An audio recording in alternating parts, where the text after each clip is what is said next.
Quédate para que escuches y puedas aprender un poquito en este nuevo camino que inicias hasta finalmente llegar y desfilar hacia el amor de tu vida.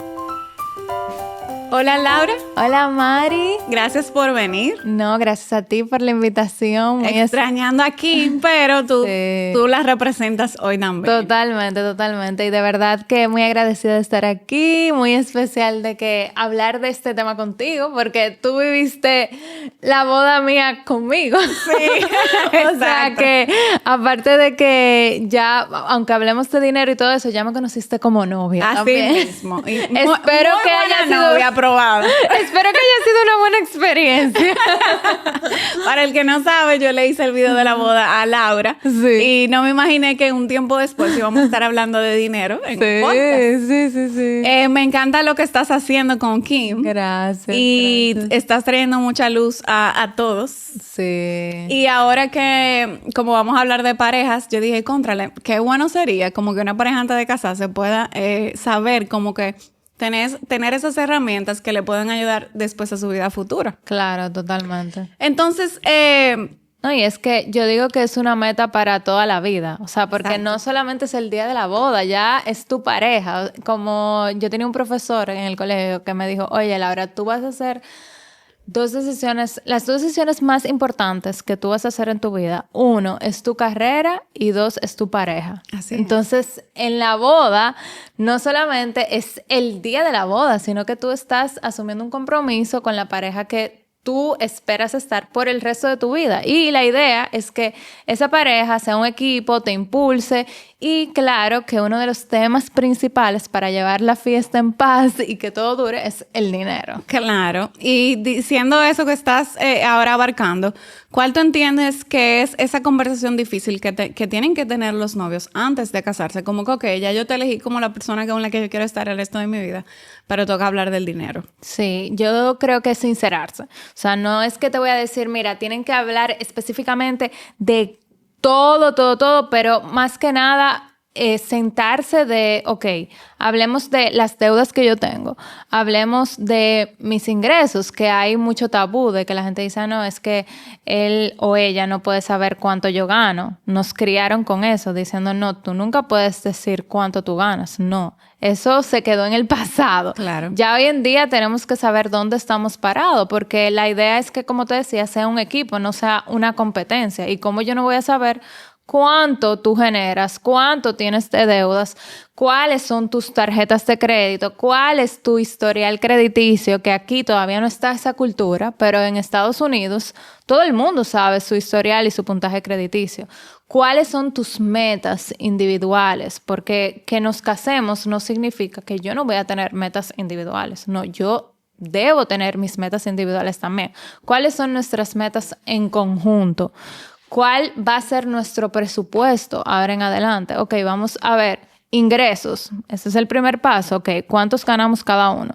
¿Cuáles son esos gastos esenciales que tenemos hoy en día y que vamos a tener? Porque ahora vamos a conformar un hogar, vienen nuevos gastos, es una nueva realidad.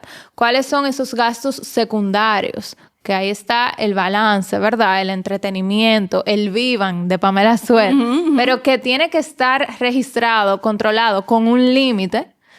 ¿Y cuáles son esos ahorros? Y cada vez que nosotras hablamos de ahorro, le ponemos un slash de inversión. ¿Cuáles son esos ahorros / inversión mensuales que vamos a hacer? Ok, entonces en base a eso, a esa primera conversación, a ese panorama, que señores, no tiene que ser difícil, no es que ustedes le van a sacar un Excel ahora y decir, mira, no, claro. sino se empieza de a poquito. O sea, nosotras siempre lo recomendamos que sea antes de casarte. O sea, antes de casarte, uno hablar de dinero. Y no es que en la primera cita tú le vas a decir, mira, ¿cuánto tú ganas? ¿Cuáles son tus deudas? ¿Cuáles son? No, pero uno va hablando, ok, ¿cuáles son tus metas? ¿En qué tú inviertes el dinero? Si hay una persona que no tiene conocimiento, pues déjame empujarte a eso. Entonces, ya luego de que ya vamos formalizando, ya hay un compromiso, digamos, ya está la meta, porque es una meta de la boda, pues vamos a hacer nuestro presupuesto, no solo de la boda, sino también nuestro presupuesto ya después de ese gran día, para que no nos encuentre desorganizados o tener que endeudarnos porque no sabíamos la realidad financiera que íbamos a tener en esta nueva vida. Y así tener como que el panorama financiero claro, como que la fotografía clara y ver qué ajustes debo de hacer, porque es una realidad que si vienen nuevos gastos y tal vez ahora mismo los ingresos de ambos no puedan cubrir todos esos gastos, pues tenemos que buscar ingresos adicionales o tenemos que ver qué gastos disminuimos. Porque mucha gente dice, no, es que de verdad, mira, no me da el dinero. Ok, no te da el dinero, pero no te quedes ahí. Vamos a ver, ok, de esos gastos esenciales, ¿cómo puedo buscar un ahorro? ¿Cómo puedo disminuir, poner un límite en gastos secundarios, que es el primer paso? Porque mucha gente dice, no me da el dinero, pero entonces dime cuánto tú gastas en esa categoría. No, yo no sé. Pues ahí está el primer paso, de poner un límite en esa categoría. Y en los gastos esenciales que tú dirías, bueno, Laura, pero ¿cómo una persona va a ahorrar en gastos esenciales si son gastos que necesitamos para subsistir? Pues hay maneras. ¿Cómo? Con incentivos de tarjetas de crédito. Ese gasto de supermercado que nadie nos lo quita. Pues utilizando una tarjeta de crédito correcta, te pueden devolver dinero y crear un ahorro. Entonces ahí, ya sin tú darte cuenta, estás mejorando el panorama financiero nuevo. Y la otra cara de la moneda, que es la que poca gente ve, generar ingresos adicionales. Generar ingresos adicionales. Los fines de semana a mí me gusta cocinar. Pues déjame ver si hago lasaña, cielito lindo y puedo generar un ingreso extra para mejorar ese nuevo panorama que tengo. Claro. ¿Debe una pareja o una persona de forma individual saldar sus deudas antes de casarse? Bueno, ahí va a depender de las deudas que tengas. Si es una deuda mala, pues como una deuda, un préstamo personal muy caro, un extra crédito que lo tomaste para un viaje, para un lujo, para eso nosotros recomendamos saldar la deuda lo antes posible, porque lo ideal es que para esas metas tú te planifiques. O, por ejemplo, si son deudas con tarjetas de crédito. Ahí nosotras, sin importar que tú te vas a casar o no, o sea, hasta por ti, tú tienes que sanarlas lo antes posible, saldarlas lo antes posible. Si es un préstamo de vehículo, no necesariamente tú tienes que saldarlo antes de casarte. Tú puedes crear un plan de que, mira, cuando reciba el doble sueldo, pues voy a abonar un poco a ese préstamo de vehículo. Pero no es un requisito. Lo que ahí yo te preguntaría a ti como persona ¿es una deuda buena o es una deuda mala? Si es una deuda mala, dígase, deudas con tarjetas de crédito, que el interés es un 60% anual, tanto en pesos como en dólares. Si nosotros llevamos eso a mensuales, es un 5% mensual en lo que te estás endeudando y creando una bola de nieve que ningún instrumento financiero te va a generar esa rentabilidad para tú compensar esa deuda tan alta. Entonces, si es una deuda con tarjeta de crédito, una deuda, un extra crédito, un préstamo personal que fue tomado para algo en lo que tú podías ahorrar e invertir y esperar, como lo es un viaje, como lo es un lujo, una cartera, pues lo ideal es que tú puedas crear el plan para saldarlo lo antes posible. Ya si es una deuda buena, un préstamo hipotecario, un préstamo de educación que solicité para hacer mi maestría, no necesariamente tú lo tienes que saldar antes de casarte. Tú puedes crear un plan de hacer abonos extraordinarios. Ok. Y si una pareja, por ejemplo, se compromete, debe considerar ¿qué factores antes de pautar la fecha de la boda? Digamos que, tengo como meta saldar esta deuda que tengo de modo personal. Entonces, evidentemente, no puedo poner la fecha de la boda en 6 meses porque no la voy a haber saldado. Como que una pareja debe dejar como que aterrizado antes de, ya finalmente estamos juntos, viviendo juntos y pagándonos todas nuestras cosas nosotros. Uh-huh. Ahí más que nada, evaluaría eso, lo de saldar deudas con tarjeta de crédito porque son muy costosas, que tú como persona individualmente tengas tu fondo de emergencia, ¿Qué es el fondo de emergencia? Es ese ahorro que todos necesitamos, la meta financiera número 1. ¿Por qué? Porque nadie está exento a que le llegue una emergencia, una eventualidad.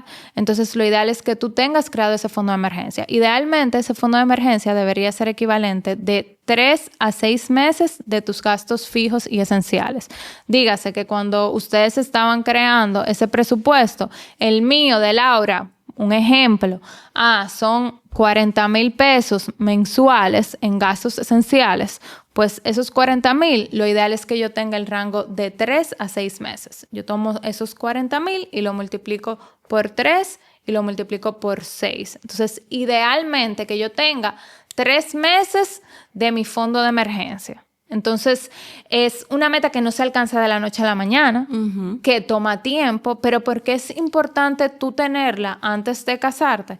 Porque nadie está exento a que te digan, te llamen un viernes de recursos humanos y te digan, mira, ya, gracias por todo, pero no disponemos de ti. Tú sin empleo, ¿qué vas a hacer? Bueno, por lo menos tienes 3 meses para cubrir esos gastos esenciales. Entonces, lo que yo diría es que esa pareja, sal de deudas malas, como son las de las tarjetas de crédito, tenga su fondo de emergencia de al menos 3 meses. Y sobre todo, que cuando hagan el presupuesto de la boda, que yo me imagino que aquí en algunos episodios ya han hablado de montos y demás, pues vayan viendo qué plazo les va a tomar alcanzar ese monto de la boda y ustedes esos meses ir invirtiendo ese dinero, que no se quede en cuenta de nómina, sino invirtiéndolo. Ahí ya va a depender de cada quien, porque hay algunas parejas que los familiares, los padres, los ayudan en esta meta. Hay otros que no. Entonces, esos que no, pues más que nada es tener un monto estimado de cuánto va a ser la boda. Entonces, ya tengo ese monto. ¿Y qué hago? Pues me quiero casar en 1 año, en 2 años, pues tomo ese monto y lo multiplico en 12 meses o 24 meses. Si en 1 año de verdad yo no puedo ahorrar eso mensual, pues ya sé que tengo que poner la boda en 2 años. Pero mientras tanto, ir saldando esas deudas con tarjetas de crédito y creando el fondo de emergencia de al menos 3 meses. Esas deudas con tarjetas de crédito, si ahora mismo te sientes muy ahogada de que de verdad, o sea, no sabes de dónde vas a sacar el dinero, incluso pueden explorar un préstamo de consolidación de deudas. Digamos que tienen 6 tarjetas, que me ha pasado con asesorados que están endeudados al tope, pues lo que se hace ahí es evaluar un préstamo de consolidación que en lugar de que la tasa sea un 60%, pues hemos conseguido hasta de un 15%, 20%, que es mucho menos, y ya todo está englomerado en un solo préstamo. Ok. Y los novios que, por ejemplo, ahora aquí por lo menos en esta cultura se usa mucho que los padres pagan la boda.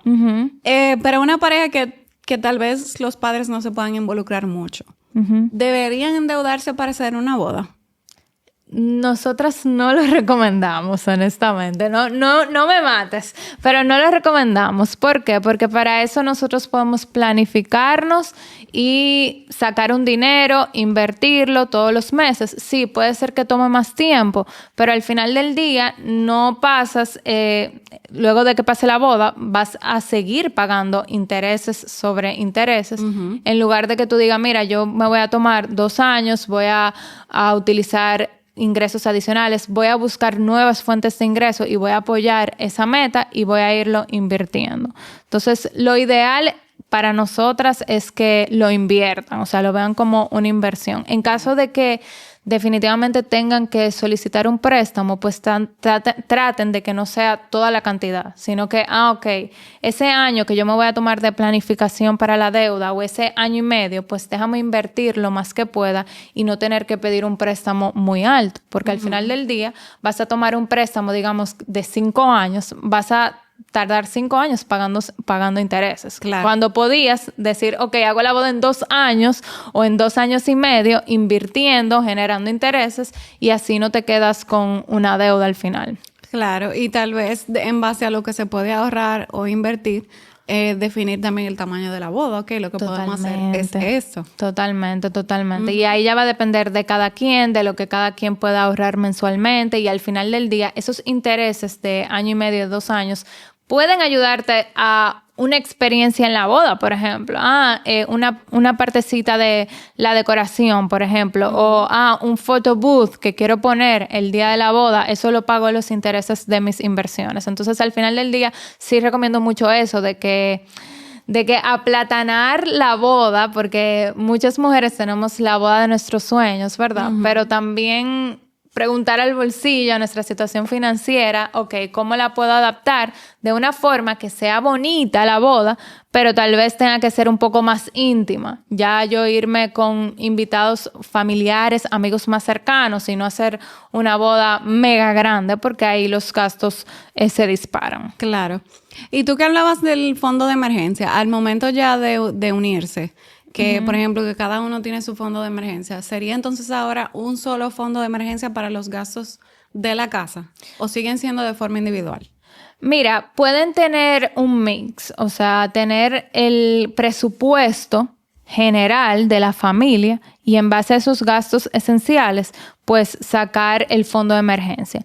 Y yo diría que un mini fondo de emergencia personal, en caso de que tú tengas un gasto esencial para ti, digamos, una medicina, un suplemento, que es un gasto esencial tuyo, que de María, que no tiene que ver con tu esposo. Entonces, ahí ya tú tienes un mini fondo de emergencia para ti. Okay. Y ambos que estén invertidos siempre. O sea, el mini fondo de emergencia de María para sus gastos esenciales, digamos que esa medicina, ese suplemento que tú te tienes que tomar, tal vez va a ser un fondo de emergencia, por eso lo dije mini, más pequeño que el familiar.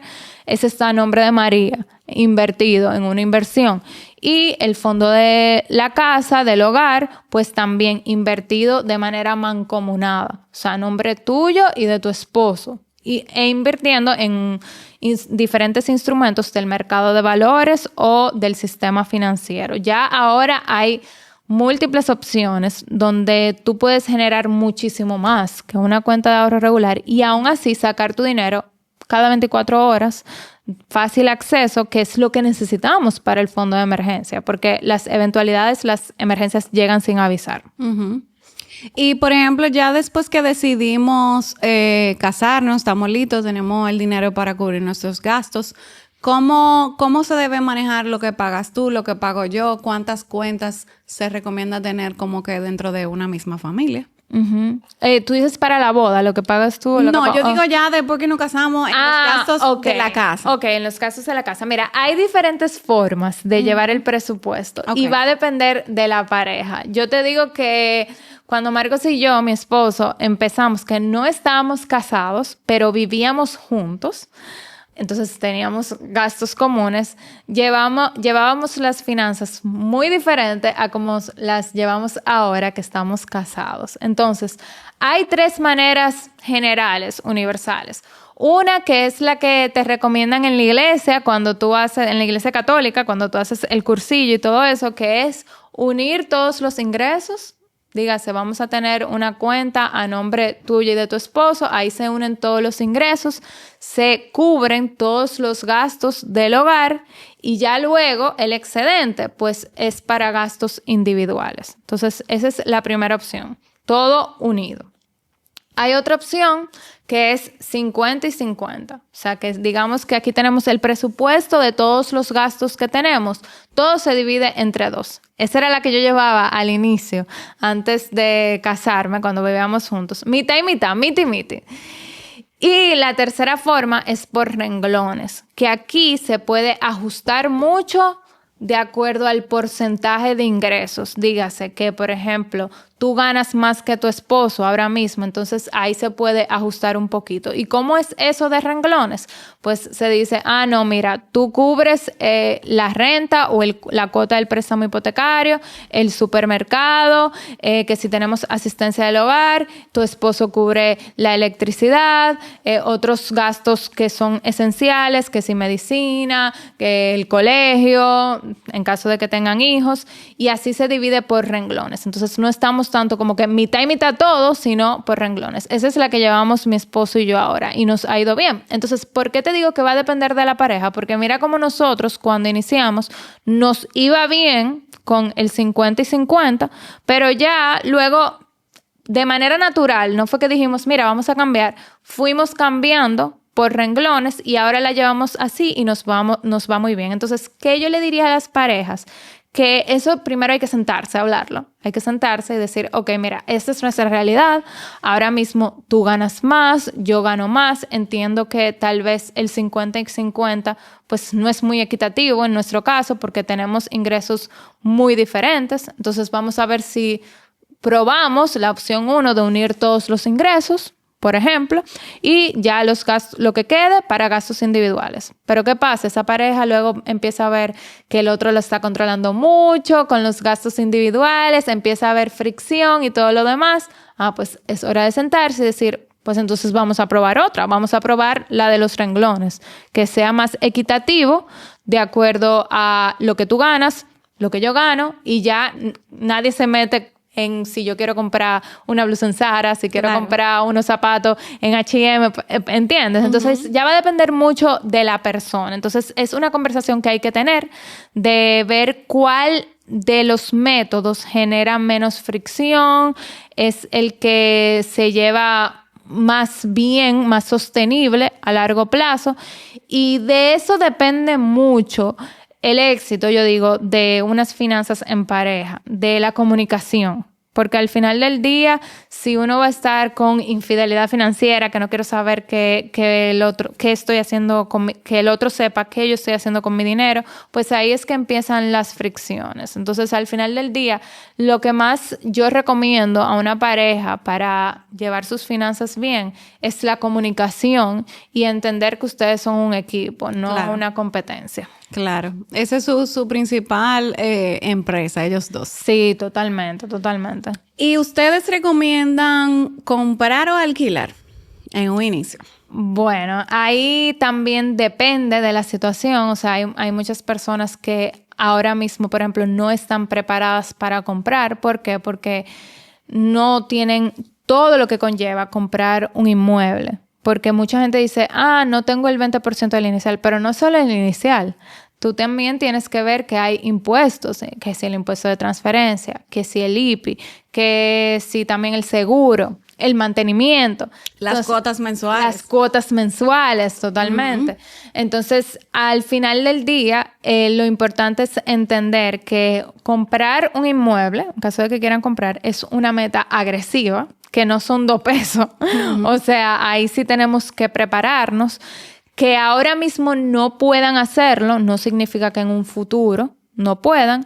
Entonces, ahí ya va a depender mucho de, de si lo pongo como meta, déjame calcular todos los gastos, todos los costos, que ya dijimos algunos, el inicial, la cuota mensual, el mantenimiento, el seguro, el IPI, el impuesto a la transferencia. Entonces ya estamos hablando que son muchos gastos, costos a tomar en consideración, y que a veces, por ejemplo, ya cuando yo calculo todo eso, pues un alquiler ahora mismo va con lo que yo puedo costear mensualmente. Entonces, ahora mismo tal vez me conviene alquilar porque no tengo para cubrir esa compra del inmueble. Entonces, ahí yo lo que le diría a las personas que ahora mismo no pueden dar ese paso de comprar el inmueble, que alquilen, pero que se pongan como meta, así como se ponen la meta de la boda, pues comprar ese inmueble sacando todos esos gastos, todos esos costos, teniendo en cuenta que no es solo el inicial, sino que hay otros gastos a considerar, y se pongan como meta objetivo de que mensualmente voy a destinar para esa meta agresiva. Y también hay cosas, por ejemplo, personales que tal vez a una pareja no le conviene ahora mismo comprar un inmueble. Y a mí me pasó, por ejemplo, al inicio, que era que yo me mudé a una ciudad donde yo no conocía. Entonces yo tenía que conocer los vecindarios, ver dónde yo quería comprar a futuro, porque ya cuando uno compra un inmueble, uno no lo piensa para algo de 2 años. Claro. Sino uno piensa quedarse un poquito más, Claro. o que al final del día, por lo menos,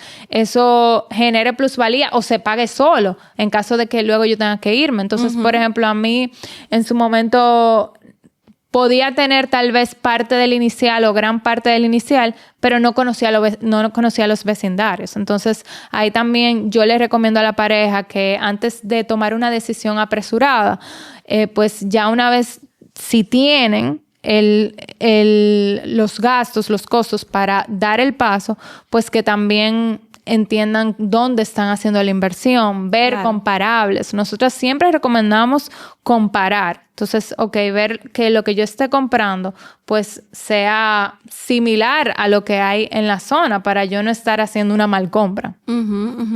Yo tengo un caso cercano de alguien que calculó, bueno, mira, lo que yo pago de renta ahora mismo es lo mismo que yo pagaría por las cuotas mensuales. Entonces, ellos se esforzaron por conseguir el inicial y luego las cuotas al final eran lo mismo que estaban pagando en cuanto al alquiler. Entonces, lo digo porque ahora mismo los alquileres están súper altos. Y te lo pregunto a ti como consejera financiera, de que si realmente en esta época lo ideal sería lograr reunir ese inicial para por lo menos las cuotas, en vez de uno siente que a veces está tirando el dinero para arriba con el alquiler y al final voy a pagar tal vez lo mismo un poquito más, pero por lo menos es algo mío. Sí, definitivamente estás organizado. Tienes el monto, la cuota, como tú dices, es muy similar o tal vez hasta un poquito más, pero es donde yo estoy viviendo. Exacto, es donde estoy viviendo. Tal vez tiene una habitación extra. Pues sí, ahí lo recomendable es comprar el inmueble. Por ejemplo, a mí me pasó incluso con mi primer inmueble. Pues yo estaba alquilada. En Miami, si aquí son caras, en Miami las rentas son picantes. Entonces, yo por una habitación pagaba al inicio como $1,900. Me la querían subir como a $2,600. O sea, una locura por lo mismo. O sea, no me iban a dar una habitación extra por lo mismo, simplemente porque pasó un año. Me querían aumentar, esos son como, $700 al mes, simplemente porque pasó un año y era una sola habitación. Pues ahí ya nosotros estábamos preparados, conocíamos los vecindarios y la cuota del préstamo igual me iba a salir lo mismo que el alquiler, pero era un apartamento de 3 habitaciones en lugar de 1. Iba a ser mío. Y yo dije, mira, aunque me salga $200 más al mes, ya tengo 2 habitaciones extras, es un apartamento mío que al final también va a generar plusvalía, porque en el caso de tu amigo, él sí solo vio como que lo mensual, pero también ese inmueble a lo largo del tiempo va a valer más. Claro. Y para una pareja que nunca ha conocido sobre el tema de inversiones, o sea, están en pañales los dos recién casados, ¿cómo ellos pudieran empezar a conocer sobre este terreno y con qué pudieran empezar a invertir? Mira, yo digo que para cualquier persona, el paso más sencillo es lo que ya tú conoces. Entonces, hay 2 instrumentos que son muy similares a una cuenta de ahorro regular. La mayoría de personas aquí en este país tienen una cuenta de ahorro regular. Una cuenta de ahorro en tu banco regular que lo que genera, señores, es 0.5% anual.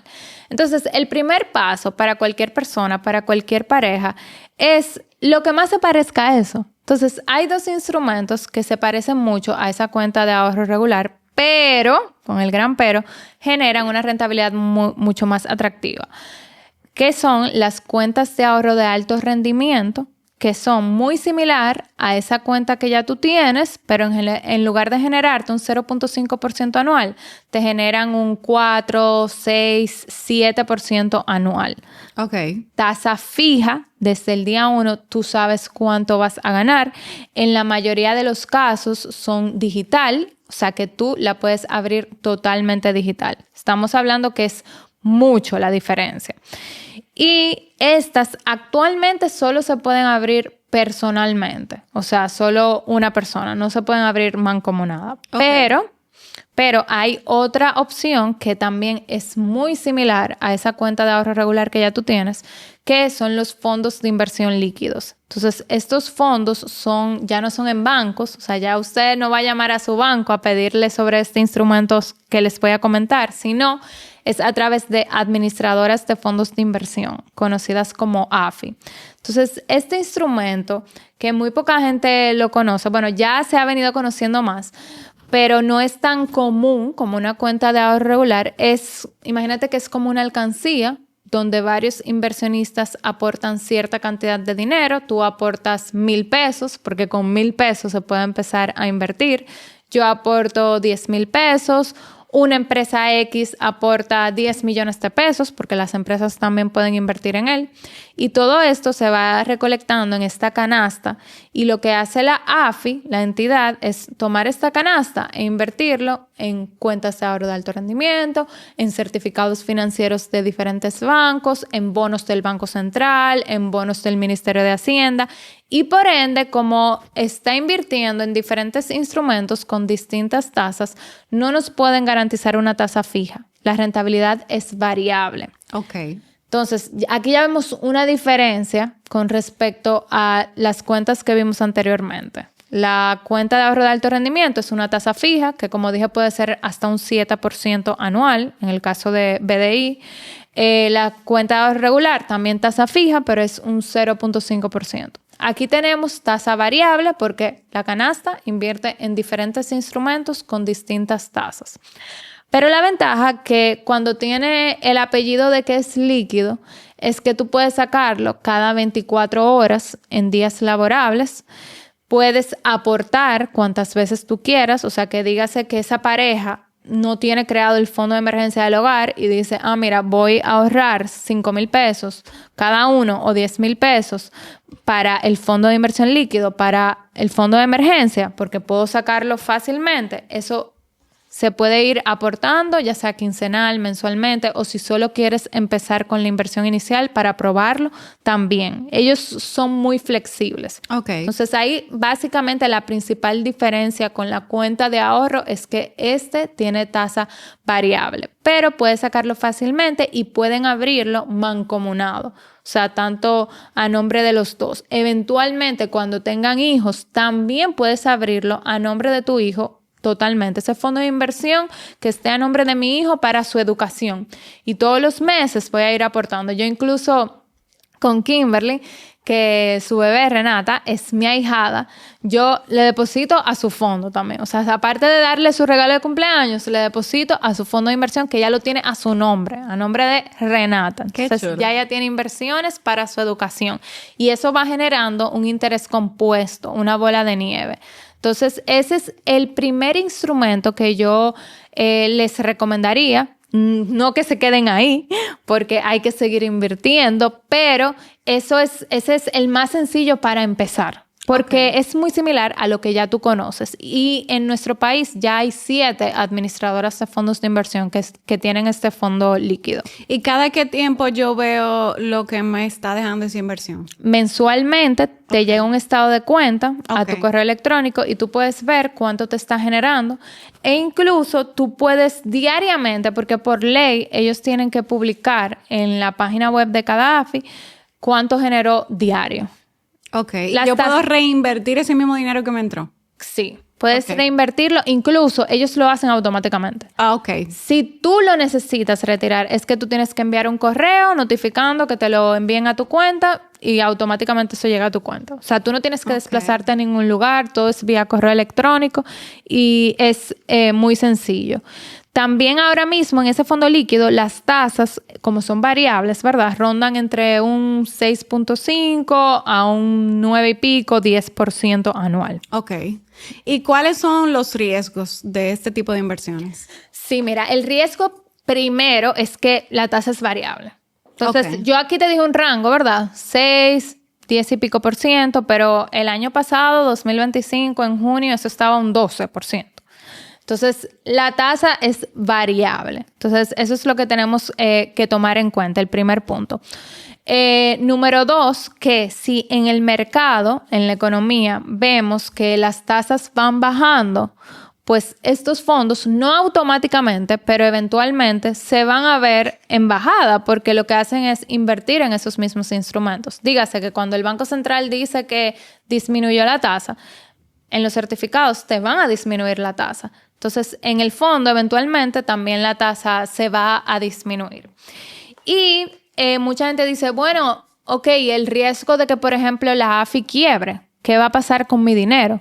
Primero que nada, los únicos dueños de esa canasta son los que aportan, son los inversionistas. La AFI no es dueña de ese dinero. Okay. La AFI cobra una comisión por administrarlo. Pero incluso la tasa que tú ves, si tú te entras a la página web, tú sin ser cliente puedes entrarte, acabando el episodio, a ver cuánto generan. Ya está descontada esa comisión por administración. Ahora bien, si la AFI quiebra, que no ha pasado en el mercado, hay dos opciones.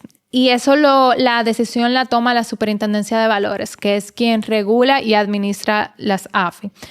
Primera opción, todo pasa a otra AFI y todo sigue igual. Y lo que te dicen, te mandan un correo, María, ya la AFI donde tú estabas quebró y todo pasó a la otra AFI, que tienen instrumentos muy similares y que son supervisadas también por la Superintendencia de Valores, y simplemente ya tú cambiaste de AFI y todo sigue igual. Okay. Y la segunda opción es que como esa canasta está invertida en bonos del Banco Central, en certificados financieros, es que la AFI liquide, o sea, retire venda todos esos bonos, cancele esos certificados y a ti te paguen lo que tú tengas invertido hasta la fecha. Y ya ahí tú tomas la decisión de invertirlo en otra AFI o en otro instrumento. Ok. Uh-huh. Y tú que mencionaste ahora los certificados financieros, ¿realmente compiten con lo que es un fondo de inversiones? ¿Qué tú preferirías recomendar? Ahí va a depender de la meta de cada quien y de qué esté pasando en la economía. Ahora mismo los certificados tienen tasas más bajas. Y yo los veo como productos diferentes. ¿Por qué?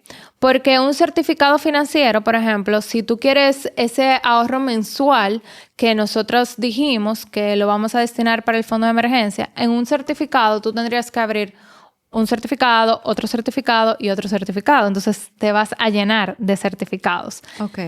Y una diferencia es que el certificado tiene tasa fija. Entonces, si tú eres una persona que prefiere saber desde el día 1 cuánto vas a ganar, pues mejor, ¿verdad?, inclinarte por un certificado porque el fondo de inversión es tasa variable. Y también que el certificado yo lo veo más como para un capital que ya tú tengas. O sea, ya tú tienes un capital, no lo vas a tocar por ese plazo. Tú tienes que elegir el plazo desde 30 días hasta un año.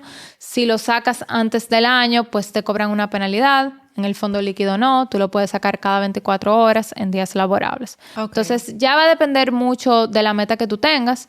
Hay incluso otro instrumento que es muy similar a un certificado, pero ya es en un puesto de bolsa. Entonces, ahí lo que yo recomiendo es que si te vas a inclinar por un certificado financiero que tiene tasa fija, ¿verdad? Que desde el día 1 sabes cuánto vas a ganar, no te gusta lo de tasa variable, y ya tienes ese capital conformado, no es para un ahorro recurrente, pues compara las tasas de los mutuos en los puestos de bolsa y ahí tomas una decisión de quien te esté ofreciendo una tasa más atractiva. Porque un mutuo en un puesto de bolsa también te da tasa fija, te da plazos desde 30 días hasta un año y tiene una ventaja impositiva, tiene una ventaja fiscal que no la tiene el certificado financiero ni el fondo de inversión. Entonces, el certificado financiero y el fondo de inversión, a los intereses que tú generes, le cobran el 10% de impuesto a la ganancia.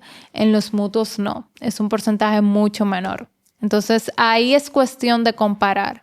Si ya yo tengo un perfil que es conservador, prefiero tasa fija, ya tengo ese capital conformado, pues voy a comparar las tasas de un certificado financiero en un banco o de un mutuo en un puesto de bolsa. Y yo he escuchado que en los puestos de bolsas, mucha gente que tiene dinero invertido ahí dice como que, ay, hoy bajó y le da dolor de cabeza porque siente que realmente se pierde dinero cuando tú inviertes en bolsa.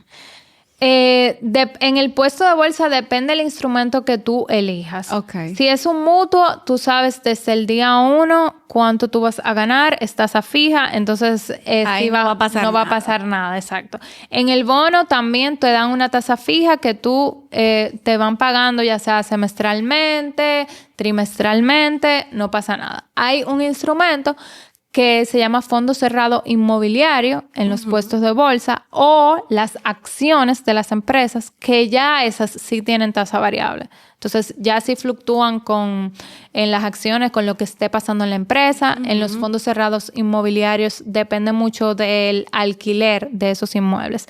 Ahora bien, si lo que tú has escuchado es en bolsa de valores de Estados Unidos, pues ahí sí. Ahí ya estamos hablando que depende de... Trump dijo algo y sí, la tasa puede variar, pero súper importante que si tú tienes invertido en un instrumento que tiene tasa variable y bajó en su momento, pues tú únicamente materializas la pérdida si tú retiras. Si tú no retiras, eso fue una pérdida en libros. Entonces, por ejemplo, yo tengo invertido en fondos de inversión líquidos, en fondos de inversión cerrados que tienen tasa variable. Si hoy bajó la tasa, yo no perdí porque yo no saqué mi dinero. Igual en acciones en Estados Unidos, en fondos de inversión en Estados Unidos, yo tengo invertido ahí. Si hoy salió una noticia que Trump dijo algo o que pasó algo a nivel global, pues bajó. Yo no saqué mi dinero, yo no perdí. Claro. Ahora, quien se asustó y sacó su dinero, sí perdió. Entonces, ahí entra la importancia de, primero, nosotros entender en qué estamos invirtiendo, ¿verdad?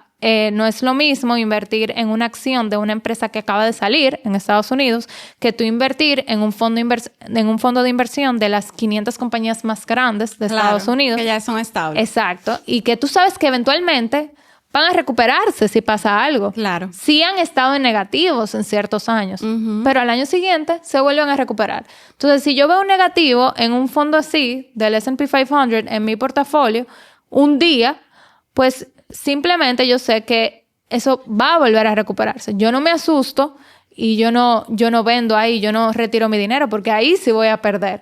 Yo lo que veo que, mira, ese fondo que yo sé que se va a volver a recuperar está en descuento. O sea, es como que, voy a Zara, está en rebaja, pues yo incluso compro un poquito más porque yo sé que va a volver a recuperarse. Claro. A veces hasta cuando agarraron a Maduro, que él tenía algo Adidas. Ajá. Entonces Adidas bajó en la bolsa, ¿sabes? Pero bueno, Adidas es una marca muy fuerte que eventualmente se va a volver a posicionar. Eso es como, a veces es un tema de escándalo. Sí, totalmente. Pero que la gente se asusta y vive como que viendo los números y eso. Sí, y súper importante decirle a los oyentes que desde República Dominicana, porque antes eso se veía lejos, como que, wow, invertir en Estados Unidos, o tengo que tener mucho dinero, o tengo que tener visa, o tengo que tener Social Security, eso está muy lejano a mí, tengo que tener demasiado dinero. Pues no.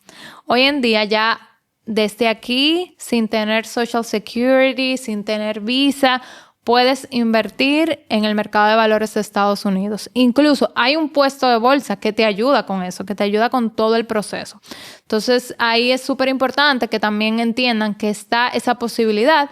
Lo ideal es que si vives en República Dominicana, no mandes tu fondo de emergencia allá, porque lo ideal es que tu fondo de emergencia esté cerca de ti, pero ya otras metas que tengas que sean a mediano o largo plazo, pues puedes diversificar el portafolio e invertir también en ese otro mercado. Ok.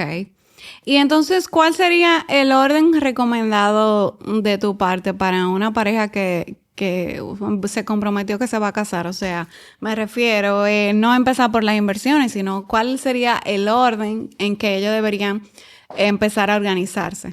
Ok, primero que nada, tener esa cita para sincerarse, ¿verdad? Y entender dónde están parados, evaluar el panorama financiero. Luego, establecer el nuevo presupuesto. Si hay un déficit, ¿qué quiere decir un déficit? Que sus gastos son mayores a sus ingresos, pues ver qué se va a hacer. O que se va a recortar gastos o se va a aumentar ingresos o ambas, ¿verdad? Porque se puede. Que no hemos hablado de lo de la tarjeta de crédito, pero ya hay tarjetas de crédito que te dan un 7% de cashback en supermercado, por ejemplo, que es un gasto que todos tenemos. Y yo he tenido asesorías que una pareja se ahorra hasta 5,000 pesos mensuales en supermercado, que caen muy bien. Sí, yo la tengo así también. Exacto, y que de por sí ya es un gasto que tú sabes que vas a tener. Entonces, sin importar que tú pagues con efectivo o con tarjeta de crédito, es un gasto que sí o sí tienes. Si te vas a ahorrar 5,000 pesos mensuales, yo lo prefiero. Claro. En educación, por ejemplo, Kimberly el año pasado se ahorró 48,000 pesos en educación por los cashback de las tarjetas.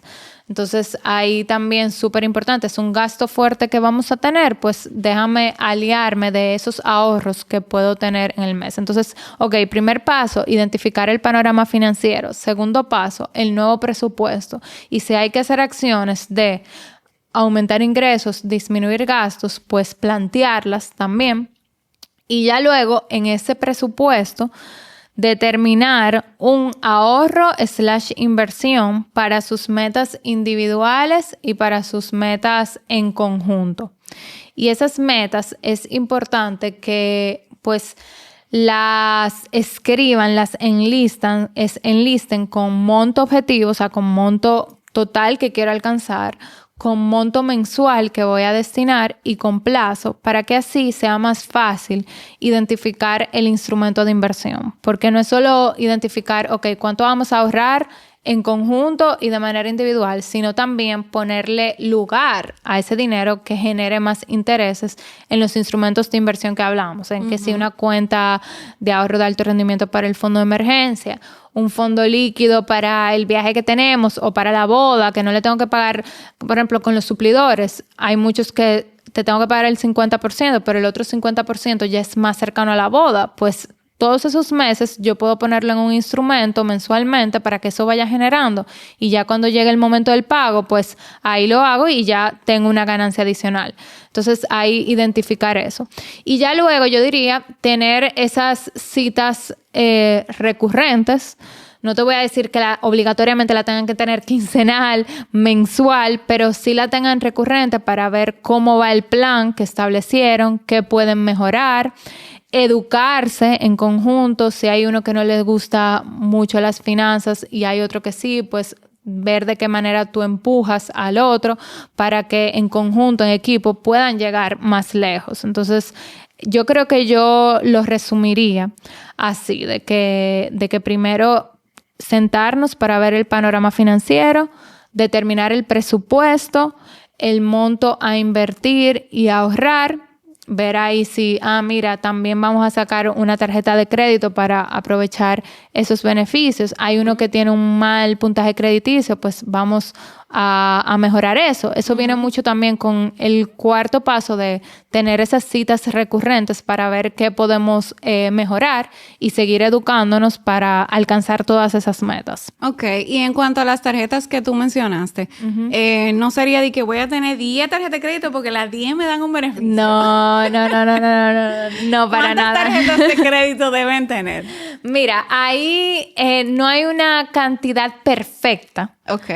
Pero hay un ejercicio ideal que se hace. Entonces, ahí ya como vamos a tener el presupuesto, los gastos esenciales, secundarios, los gustos también, porque hay tarjeta de crédito de viaje. Claro. Que tal vez eso no sea un gasto esencial mensual, pero sea un ahorro y que al final del día tú vas a generar millas que te va a salir más barato ese viaje.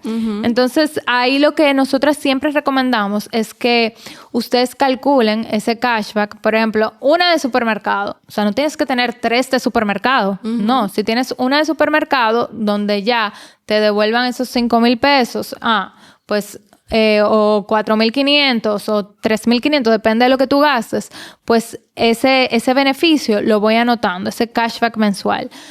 Si tiene otro tipo de cashback, lo voy anotando y voy sumando mensualmente cuánto me da esa tarjeta de crédito. Digamos que te da 7,000 pesos, un ejemplo, mensual. Eso lo multiplico por 12 de esa tarjeta y veo cuánto me cuesta esa tarjeta, o sea, la membresía. Entonces, lo ideal es que ahí esté en positivo. Pero no te pongas a sacar todas las tarjetas de crédito de supermercado, de un supermercado que tú no vas. O sea, yo tengo una Claro. tía que tenía una tarjeta de crédito en un supermercado y ella nunca iba a ese supermercado. O sea, en ese ejercicio ya ella estaba en déficit porque le costaba esa tarjeta y ella no le sacaba el provecho. Entonces, yo diría que cada uno tenga una tarjeta de crédito de gastos esenciales. Ah, mira, si yo saqué la del supermercado, pero hay otra que es la que da en educación, por ejemplo, o en farmacias, pues, ok, tú la sacas y ves los cashback. Y en viajes, digo viajes porque es una de las metas que muchos tenemos, que tengan una de viaje y ahí van evaluando cuánto también les va generando. O sea, que yo diría que 3 es una cantidad bien, pero ya va a depender también de cuánto tú le saques el gusto. Yo, por ejemplo, tengo más de 3, Claro. pero yo tengo otra que es de Amazon. ¿Por qué? Porque yo pido mucho en Amazon. Claro. Pero si tú no pides en Amazon, Claro. tú no necesitas esa otra tarjeta. Depende de las prioridades de cada quien Sí, y sí, en sí, dónde sí. se le va la mayoría del dinero. Exacto. Sí, Totalmente. exactamente. Súper. Me encantó. Gracias, Laura. Gracias por venir. No. Gracias, Mari, a ti. Y bueno, nada, solo desearles a todas las parejas, novias que nos están escuchando, pues que idealmente tengan esa conversación, que no tiene que ser incómoda porque está ese mito, ay, esa conversación incómoda, mejor no tenerla, la postergo.